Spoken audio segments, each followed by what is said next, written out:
Hello, Blythe, Evie, Joe, Jack, Callum, Cadence, Lucy, Orion, and anyone else who's listening. Welcome to Story Time. Today's story is Scuffy the Tugboat. Scuffy the Tugboat and His Adventures Down the River by Gertrude Crampton, illustrated by Tibor Gergely. And on the front cover, inside cover, do you see how the illustrator has put the river and all the way to the port? We'll see. Scuffy's traveling that river. So the story begins. Scuffy was sad. Scuffy was cross. Scuffy sniffed his blue smokestack. A toy store is no place for a red-painted tugboat, said Scuffy, and he sniffed his blue smokestack. I was meant for bigger things. Perhaps you would not be cross if you went sailing, said the man with the polka dot tie, who owned the shop. So, one night he took Scuffy home to his little boy. He filled the bathtub with water. Sail, little tugboat, said the little boy. I won't sail in a bathtub, said Scuffy. A tub is no place for a red-painted tugboat. I was meant for bigger things. The next day, the man with the polka dot tie and his little boy carried Scuffy to a laughing brook that started high in the hills. Sail, little tugboat, said the man with the polka dot tie. Scuffy floated on a ruffle of the brook and saw above him the smiling faces of the man with the polka dot tie and his little boy. Look at how the edges of the book have Scuffy all around the border. It was spring, and the brook was full to the brim with its water, and the water moved in a hurry, as all things move in a hurry when it is spring. Scuffy was in a hurry, too. Come back, little tugboat, come back, cried the little boy, as the hurrying, brimful brook carried Scuffy downstream. Not I, tooted Scuffy, not I. This is the life for me. All that day, Scuffy sailed along with the brook, past the meadows filled with cowslips, past the women washing clothes on the bank, past the little woods filled with violets. Cows came to the brook to drink. They stood in the cool water, and it was fun to sail around between their legs and bump softly into their noses. It was fun to see them drink. But when a white and brown cow almost drank Scuffy instead of the brook's cool water, Scuffy was frightened. That was not fun. This book was written a long time ago, so things look different from how they are today. Night came, and with it the moon. There was nothing to see but the quiet trees. This is nice, thought Scuffy. I like night. Suddenly an owl called out, Hoot! Hoot! Toot! Toot! Cried the frightened tugboat, and he wished he could see the smiling face of the man with the polka dot tie. When morning came and the sun danced on the brook again, Scuffy was cross instead of frightened. A brook is no place for a red-painted tugboat, said Scuffy. I was meant for bigger things. Around a bend and past a small woods, the brook ran, and there was another brook. Oh, oh, said Scuffy, what happens now? Which way do I want to go? But there was only one way to go, and that was with the running water where the two brooks met. Oh, so he's off going someplace else, isn't he? He was proud when he sailed past villages. People build villages at the edge of my river, said Scuffy, and he straightened his blue smokestack.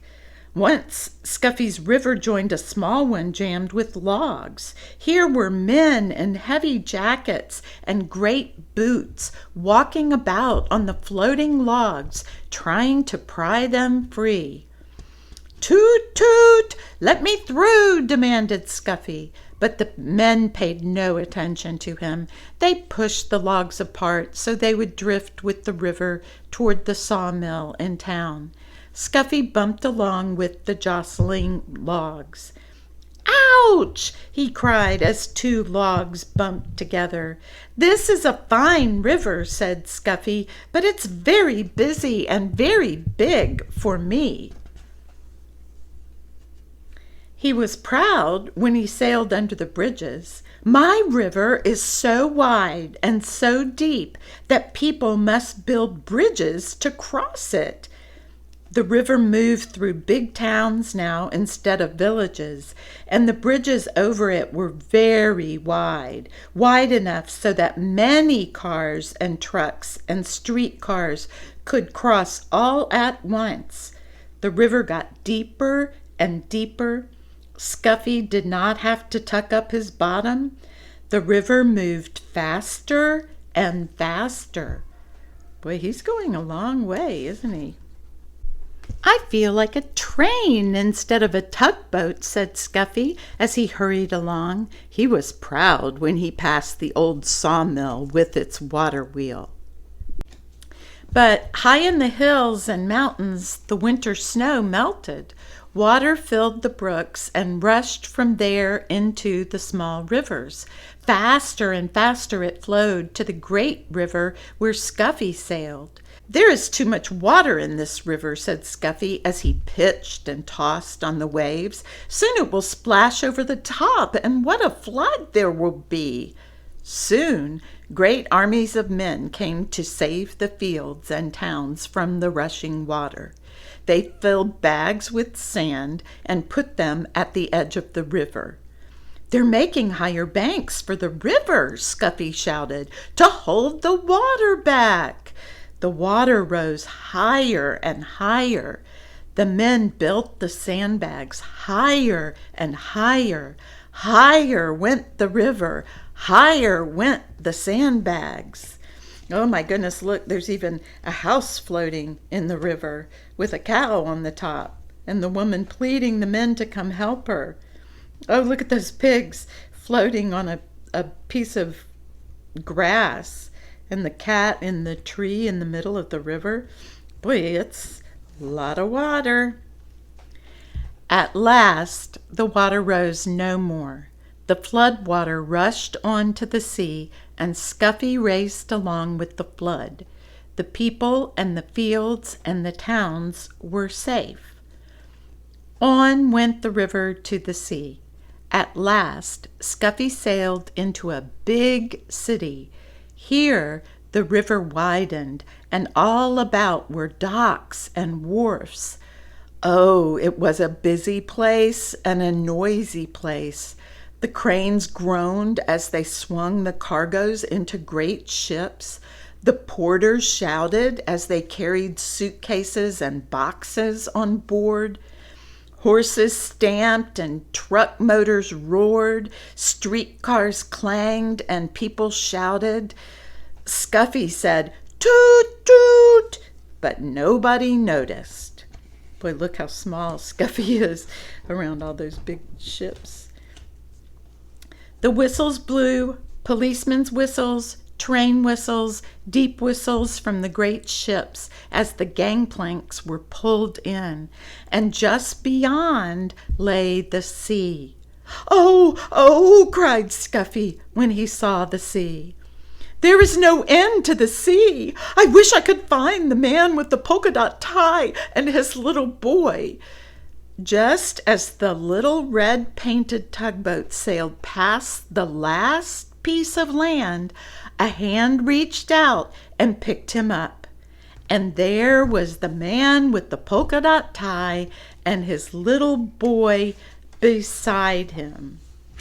Oh my goodness. Scuffy is home now with the man with the polka dot tie and his little boy. He sails from one end of the bathtub to the other. "This is the place for a red-painted tugboat," says Scuffy, "and this is the life for me." The end. So Scuffy had that great adventure thinking he was meant for bigger things, but at the end he was happy to have his home to go to, wasn't he? And on the back cover is this beautiful illustration of the town where the sawmill is, and there's a water wheel there. You can see a bridge in the background, mountains behind the bridge. I love that illustration. I hope you like that book. Next time for story time, we will be reading Wild and Woolly. It's written by Mary Jessie Parker and illustrated by Shannon McNeil, and I think you'll like it.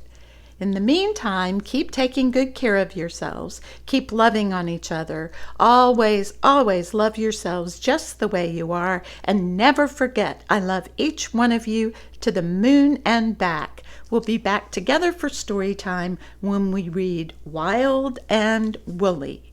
Bye-bye.